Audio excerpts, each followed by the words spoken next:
মান আগত মাত্ৰ এডিআৰই পৰীক্ষা হৈ গৈছিল ৰিজাল্ট দিব ফেব্ৰুৱাৰীৰ শেষ সপ্তাহত নহলে মাৰ্চৰ প্ৰথম সপ্তাহত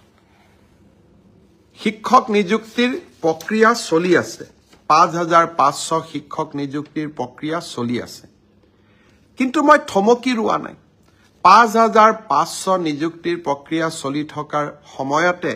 নতুনকৈ আকৌ 4500 পদৰ আমি বিজ্ঞাপন দিলো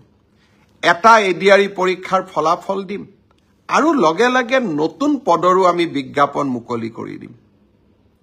আশা স্তব্ধ হ'ব নোৱাৰে আমাৰ সপোনবিলাকক আমি পম খেদি থাকিম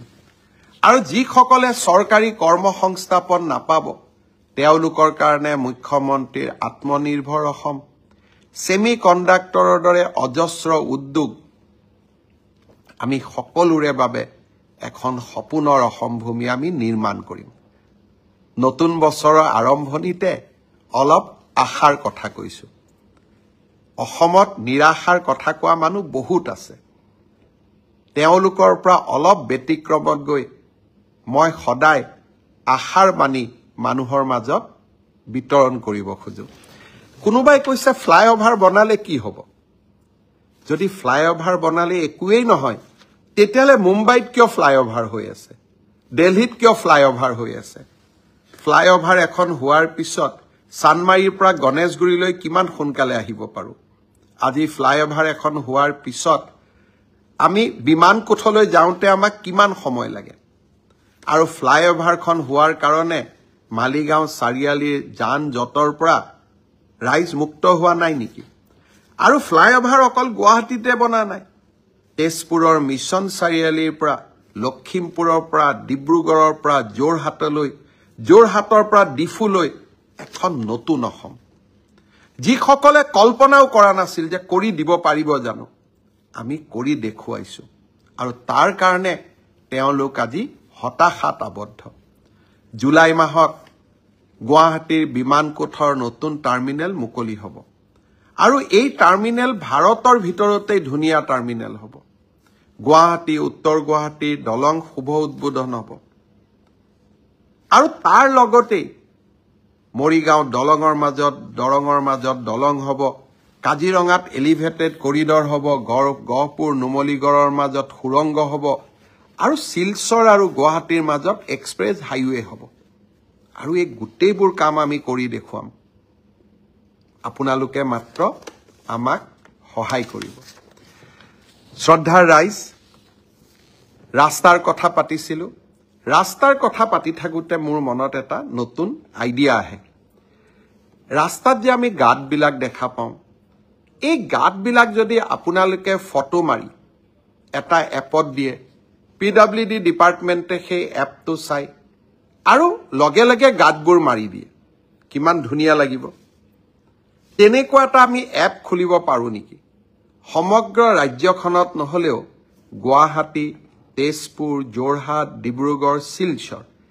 এই পাঁচখন চহৰত বাবে